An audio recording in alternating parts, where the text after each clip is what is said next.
चलिए आज पढ़ते हैं बैंक रिकॉन्सिलेशन स्टेटमेंट। ठीक है, देखिए बैंक रिकॉन्सिलेशन स्टेटमेंट जो है हम लोग बेसिकली 2 टाइप्स में बनाते हैं। एक होता है bank reconciliation statement as per cash book और एज पर पासबुक। ठीक है, तो सबसे पहले हम लोग समझ लेते हैं कि ये जो बैंक रिकॉन्सिलेशन स्टेटमेंट है ये क्या है। तो सुनिए, तो बैंक रिकॉन्सिलेशन स्टेटमेंट जो है आपका कोई भी बिजनेसमैन जो है आपका कैश बुक मेंटेन करता है और उसी बिजनेसमैन का अगर मान लीजिए अकाउंट है वो आपका बैंक मैनेजमेंट करता है या फिर बैंक मेंटेनेंस करता है उसका। ठीक है, अब देखिए दोनों में अगर बुक्स ऑफ अकाउंट यानी कि कैश बुक का और पासबुक का दोनों में अगर हम लोग का डिफरेंसेस कुछ ना कुछ आपको देखने को मिलेगा। ठीक है ना, तो उन डिफरेंस का ही हम लोग क्या करते थे तो स्टेटमेंट बना के बैंक रिकॉन्सिलेशन स्टेटमेंट के थ्रू शो करते हैं और उसमें हम लोग मिलाते हैं कि कौन कौन डिफरेंस जो है और उस डिफरेंस को से ही आपको बैंक रिकॉन्सिलेशन स्टेटमेंट बनता है। ठीक है, तो शुरू करते हैं। देखिए balance as per cash book. ठीक ना, balance as per cash book में क्या होता है कि balance as per cash book में जैसे कि हम लोग अगर पैसा जो है यानी कि कैश अगर आपको डिक्रीज करता है तो क्रेडिट करता है, तो डिक्रीज करने से क्रेडिट होता है तो इसलिए उसको हम लोग माइनस करेंगे। लेकिन अगर उसी जगह पर कैश आपका इंक्रीज करता है, कैश अगर इंक्रीज करता है हम लोग उसको क्या लिखते हैं, डेबिट लिखते हैं। ठीक है, तो फिर से बोल दे रहे हैं कि अगर आप कैश बुक के नज़र से देखेंगे तो कैश अगर इंक्रीज करता है तो डेबिट लिखते हैं। ठीक है, कैश डिक्रीज करता है तो आपका क्रेडिट करते हैं। ठीक है, ये भी एक तरह का समझ लीजिए। या दूसरा तरीके से समझिए, कैश अगर आपका कैश बुक क्या मेंटेन करता है, कैश बुक से अगर पैसा आता है तो डेबिट, जाता है तो क्रेडिट। और भी एक तरह का समझिए कि अगर डेबिट दैट मीन्स क्या है, पॉजिटिव बैलेंस, इसलिए उसको हम लोग पैसा आने से डेबिट कर देते हैं। क्रेडिट मतलब क्या है, नेगेटिव बैलेंस, पैसा जाने से, इसलिए हम लोग उसको माइनस कर देते हैं। ठीक है, लेकिन बात यहाँ पर है कि पासबुक में थोड़ा सा इसका अपोजिट हो जाता है। ठीक ना, पासबुक में क्या हो जाता है, थोड़ा अपोजिट हो जाता है।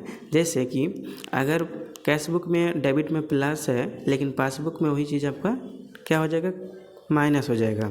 ठीक ना, लेकिन अगर उसी तरह का कैश बुक में आपका क्रेडिट मीन्स क्या हो जाएगा, माइनस, लेकिन कैश बुक पासबुक में आपका उसी चीज़ का मतलब हो जाता है प्लस। ठीक है, आप बोलेंगे सर ये अपोजिट क्यों, तो अपोजिट का रीज़न भी है। देखिए पासबुक जो है मेंटेन कौन करता है, बैंक करता है, समझे। तो पासबुक कौन मेंटेन करता है, बैंक की तरफ से मेंटेन होता है। यानी कि अगर बैंक का जितना सारा कस्टमर्स है, बैंक का जो भी कस्टमर्स है, तो बैंक की नज़र से अगर देखा जाएगा तो बैंक क्या सोचता है, एज ए लाइबिलिटी सोचता है। ठीक है, तो जैसे कि अगर हम लोग कोई अमाउंट डिपॉजिट करते हैं, जैसे कि 10,000 के अमाउंट डिपॉजिट कर रहे हैं, 1,000 के अमाउंट डिपॉजिट कर रहे हैं, तो बैंक के नज़र से क्या हो जाएगा, बैंक के लिए उस कस्टमर्स के लिए लाइबिलिटी जो है बढ़ जाता है। ठीक है, लाइबिलिटी बढ़ जाता है, इसलिए बैंक के अमाउंट क्या हो जाता है आपका, लाइबिलिटी बढ़ने से क्या हो जाता है, क्रेडिट, लाइबिलिटी बढ़ने से क्रेडिट, इसलिए प्लस में हम लोग क्या कर देते, तो क्रेडिट के साइन में आपका देखिए प्लस लिखा, क्योंकि लाइबिलिटी बढ़ने से क्या, बढ़ने से प्लस होता है ना, लेकिन बढ़ने से क्या हो जाता है, लाइबिलिटी क्रेडिट हो जाता है। उसी जगह पर लाइबिलिटी अगर घटता है, लाइबिलिटी घटा यानी कि माइनस, लाइबिलिटी घटने से क्या हो जाता है, डेबिट। तो ये कॉन्सेप्ट है आपका एज पर पासबुक में। यानी कि जैसे कि अगर कहीं अकाउंट में हम लोग अमाउंट डिपॉजिट करते हैं तो क्या लिखा आता है, लिखा आता है कि your account has been credited, यानी कि आपका बैंक के नज़र से बोलता है वो कि आपका अकाउंट जो है बढ़ गया है, यानी कि आपका क्रेडिटेड लिखा रहता है। क्रेडिटेड दैट मीन्स क्या हुआ, लाइबिलिटी बढ़ गया, इसलिए आपका वहाँ पर क्रेडिट लिखता है। ठीक है, तो यहाँ पर भी सेम चीज़ है कि अगर कैश बुक पासबुक है तो पासबुक में हम लोग क्या करते हैं, डेबिट को माइनस, ऑपोजिट डायरेक्ट। ठीक है, कैश बुक से पासबुक में क्या करते हैं, डेबिट को माइनस और क्रेडिट को क्या करते हैं आपका प्लस। ठीक है, अब आ जाते हैं आगे क्या। ठीक है, देखिए इसका फॉर्मेट क्या होता है। ठीक ना, फॉर्मेट में कैसे बनाते हैं इस चीज़ को पहले समझ लेते हैं। क्या किसका फॉर्मेट, बैंक रिकॉन्सिलेशन स्टेटमेंट का फॉर्मेट। ठीक ना, देखिए हम पहले से ही बोल रहे थे कि बैंक रिकॉन्सिलेशन स्टेटमेंट को 2 तरीक़ा से बनाया जाता है। ठीक है, 2 तरीक़े से बनाया जाता है। एक होता है आपका balance as per cash book, balance as per cash book. अब यहाँ पे भी एक चीज़ है कि अगर balance as per cash book है तो वहाँ पे 2 चीज़ लिखा रह सकता है, आपको दिख सकता है कि डेबिट बैलेंस है या क्रेडिट बैलेंस है। तो चलिए सबसे पहले हम लोग डेबिट बैलेंस वाला समझते हैं। ठीक है, balance as per cash book ठीक है, डेबिट बैलेंस वाला, समझे? तो समझे, तो पहले एक काम करते हैं, इसका एक ट्रिक्स होता है, इस ट्रिक्स को समझ लेते हैं। जैसे कि मान लीजिए यहाँ पे लिखा हुआ है कि balance as per cash book, ठीक है, तो कैश बुक पे हम लोग लेके चल रहे हैं। तो आपका हम एक चीज़ बोलेंगे, एक ट्रिक्स की तरफ से बोल रहे हैं कि अगर कैश बुक है तो आप उसको अपोजिट सोच लीजिए। कैश बुक है तो आपको किसको अपोजिट सोचना है? तो बैंक है, तो बैंक को आप बेस मान लीजिए। बेस किसको मानिएगा? आपका बैंक को। अगर मान लीजिए बैंक का अमाउंट बढ़ता है तो आपको प्लस करना है, बैंक का अमाउंट अगर घटता है तो उसका वो क्या करना है? माइनस करना है। बस इतना सोच लीजिए, आपको BRS का जो है बन जाएगा तुरंत, ठीक है। फिर से आपको समझा देते हैं कि कैश बुक के थ्रू बना रहे हैं तो आप बैंक को बेस मानिए, कैश बुक के थ्रू बना रहे हैं तो आप बैंक को बेस मानिए, ठीक है। जैसे कि बैंक का अमाउंट अगर बढ़ता है, ठीक है, बैंक का अमाउंट अगर बढ़ रहा है तो क्या हो जाएगा? आपको प्लस में लिखेंगे। लेकिन बैंक का अमाउंट वहीं पे घट जाता है तो आपको क्या लिखेंगे? माइनस में लिखेंगे, ठीक है, समझे ना।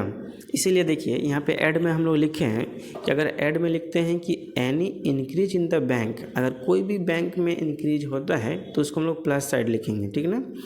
या फिर अगर आपका एनी चेक इशूड, ठीक है, दूसरा समझिए फॉर्मेट में, check issued but not presented for the payment, ठीक है, चेक इशूड किया जाता है बट नॉट प्रेजेंटेड, मतलब आपको बैंक में वो चेक को आप डिपॉजिट नहीं कर रहे, यानी कि बैंक का अमाउंट क्या है? आपका पॉजिटिव बैलेंस में, यानी कि बढ़ा हुआ है, ठीक है, इसलिए उसको हम लोग क्या करेंगे? तो ऐड करेंगे, ठीक है।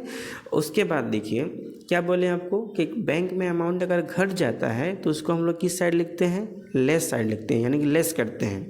तो any decreases in the bank, any decreases in the bank, तो उसको हम लोग क्या करेंगे? माइनस करेंगे, ठीक है। उसके बाद है कि cheque deposited into the bank but not credited, cheque तो डिपॉजिट कर दिए बट नॉट क्रेडिटेड हुआ, ठीक है। तो अगर ऐसा होता है तो उसको हम लोग क्या कर देते? तो उसको भी माइनस लिखते हैं, ठीक है। चेक डिपॉजिट कर रहे हैं बट नॉट क्रेडिटेड, ठीक है, तो आपको क्या हो जाता है? वो माइनस हो जाता है। उसके बाद हम लोग का जो है ये या तो पॉजिटिव बैलेंस में ये निकलेगा या तो नेगेटिव बैलेंस में निकलेगा, यानी कि हम लोग क्या करते हैं? दोनों साइड को ऐड करते हैं, इक्वली ऐड करेंगे। उसके बाद क्या करते हैं? दोनों साइड को हम लोग बैलेंसिंग फिगर निकालते हैं और लिख देते हैं, ठीक है। जिस साइड आपका कम होता है उस साइड का आपको बैलेंसिंग फिगर निकलेगा, ठीक है। तो उसको हम लोग बोलते हैं balance as per passbook, balance as per passbook. देखिए और भी बता दे रहे हैं, अगर कैश बुक से शुरुआत हुआ है तो ऑब्वियसली पासबुक से ख़त्म होगा और अमाउंट आपको जो बैलेंसिंग फिगर है वो मैच कर जाएगा, ठीक है। फिर से बोल दे रहे हैं, अगर आपका क्या हुआ है? कैश बुक से स्टार्ट है, कैश बुक से स्टार्ट है तो पासबुक से ख़त्म होगा, ठीक है। फिर से और एक बार रिपीट करते दे रहे हैं कि अगर कैश बुक से स्टार्ट है तो आपको बेस किसको मानना है? बैंक को मानना है। फिर से बोल रहे हैं, कैश बुक को अगर आपका क्या करना होता है तो कैश बुक से बनाना है तो बैंक को बेस मानना है। बैंक का अमाउंट अगर बढ़ता है तो डेबिट करेंगे, बैंक का अमाउंट घटता है तो उसको क्रेडिट करेंगे, ठीक है। चलिए आगे नेक्स्ट क्वेश्चन, नेक्स्ट वीडियो में देखते हैं कि इसका जो क्वेश्चन को कैसे बनाया जाता है, ठीक ना।